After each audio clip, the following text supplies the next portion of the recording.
Hey, what's up, guys? This is Danimal, and this is how I made my song called Gasoline.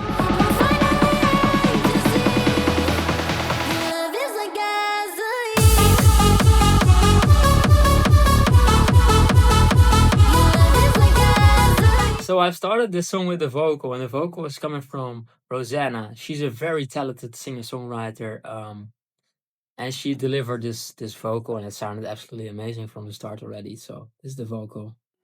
I can see the skyline full of smoke, creeping in the shadows like a ghost. So if I take off all the effects I've done on the vocal, this is basically how I got it delivered by Rosanna.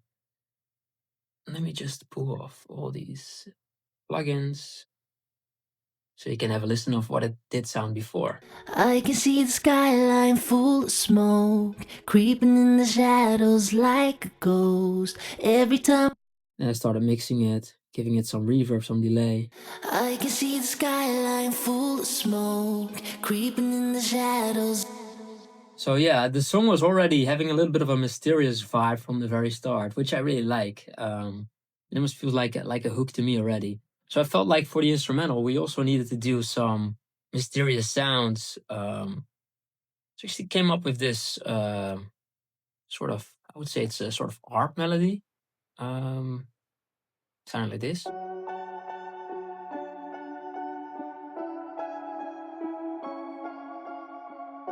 I think it's really embracing the mysterious vibe that's in the vocal already.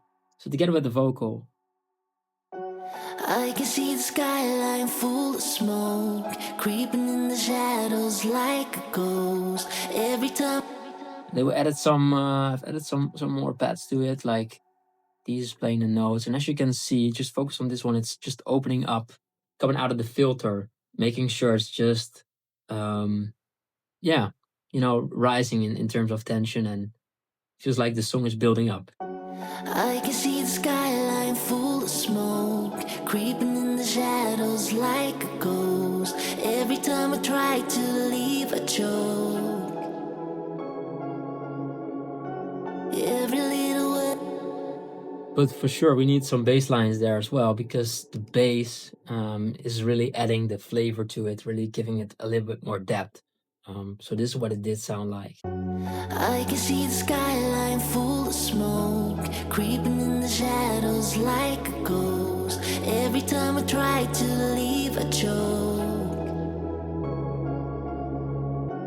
Every little word.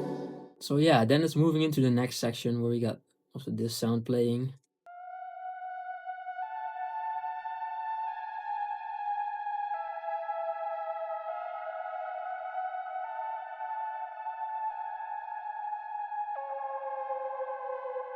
And this is what I really like about making music.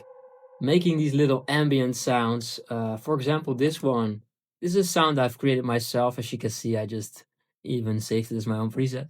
It's nothing too crazy, to be honest, but I've been playing around with these filter cutoffs and also the pitch bands. So as you can see, it's having these curves. And I wanted to humanize it a bit, just to make sure it's giving a little bit more of a flavor to the song, like. And it's the same with the cutoff of the filter. And of course you got the reverb over here. So if I take off the reverb, it's probably gonna sound a lot drier. Like super dry. Like nothing special, to be honest.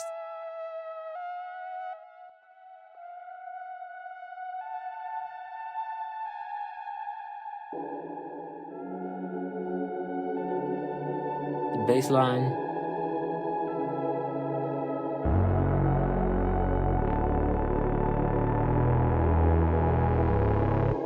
So you can already hear it's moving towards that chorus. And it's opening up at the chorus over here. As you can see with these lines, these are the filter cutoffs from the synthesizers. So it starts opening up from here.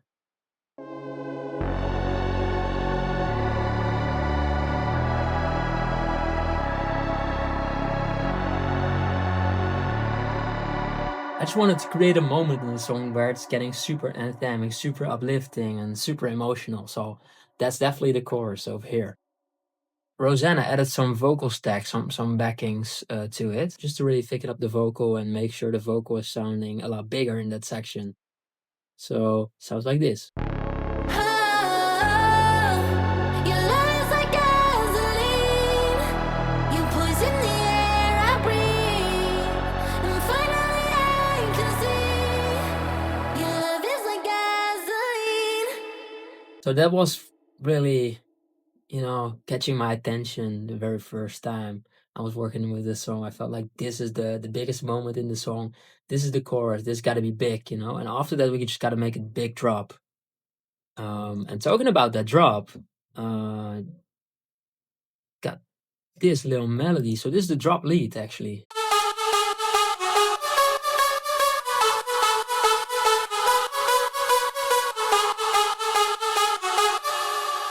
It's having a lot of distortion. So if I take this distortion, this plugin is called DST. Really like it. Really nice for adding some flavors to the song. Taking it off, sound like this.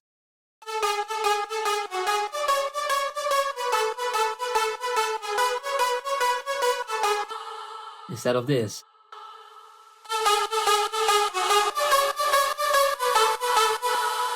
So it's doing a lot. The distortion is helping the sound a lot.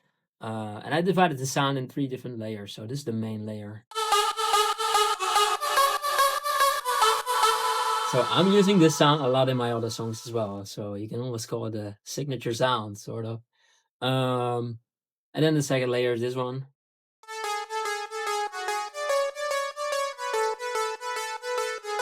And then for the third layer, it's this one. So it's fair to say that these two are just helping the main lead, and the main lead is really pointing out. And of course, this song deserves a very big kick. Like, it needs that energy. And with this song, compared to most of my other songs, I've been trying something different. So I try to get a kick that's a bit of almost like a hard techno kick, like having that gated sound in there, sounding like this. And blending it in with some melodic elements such as bass lines. So having the punch of a little bit of a shake that type of kick, my song Shake That together with Sonny Warren, but still keeping it a bit more melodic. So this is the kick. Then I added these bass lines on top of it.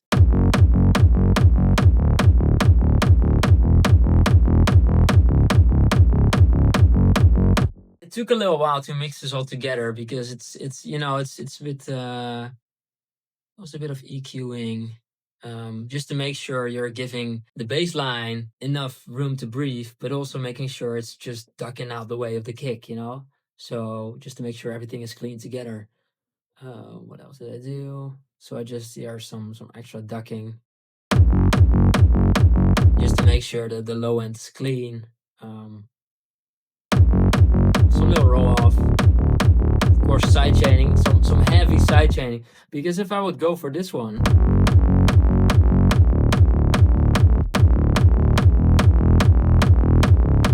it sounds super static to me. So I had to go for these for this one, which is a little more aggressive. Something I wouldn't use often, to be honest. Like, this was basically the first time I started using this slope for it, but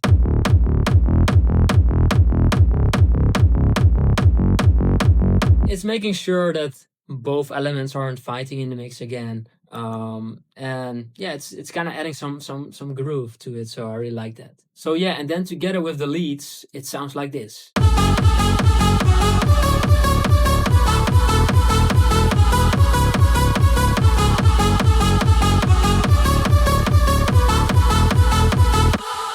And then later on the drop, I've added some drums to it just to make it build.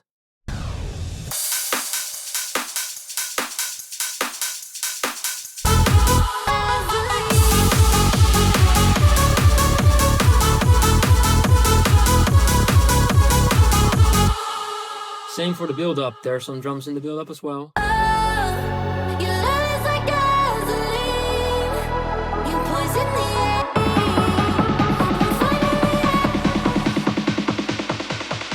So yeah, just to make sure it's building up. But yeah, I mean, the second verse is having some energy too. Like, just wanted to keep the energy high, so I just extended the kick, filtering the kick, adding some pads such as this one, for example. Again with some ambient stuff.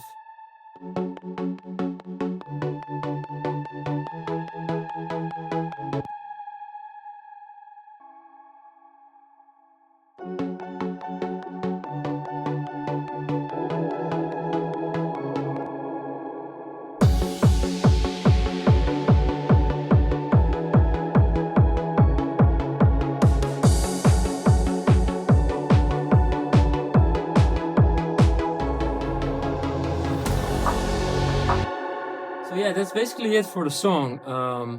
And then after that verse two, we drop back into the hook again. It's gonna be the same as the first chorus of the song. And we weren't actually supposed to do that, because I was working with a longer vocal in that case. Like the second verse was twice as long, but Rosanna actually came up with the idea to shorten that second verse, saying that it would flow a lot better for the song to drop into the chorus again, after only 8 bars of verse, instead of just repeating it twice, making it twice as long, and having a little bit of a space that's a bit more unnecessary. Um, and I think she had a very good point, because right now the song might be a little shorter than it was when I was working on it on the very earlier stages. But I do feel the song flows a lot better, and I really like the fact that it's just coming out of the drop, having a little bit of a cool down moment, and then hitting back into that chorus again, leading towards the second drop. All right, so I hope you all liked this video of me going through the project of Gasoline. So just to give you guys a little bit more in depth of how songs are made, what I add in my songs, why I make certain decisions. And yeah, just to give you a little bit more story time around the song, how a song got worked out, and why I do, like I said, why I do certain things, why I just solve certain problems in a certain way, such as, for example, the kick with the side chaining and the bass. So yeah, thank you all so much for watching and for supporting, and see you guys the next time. Oh, your lies like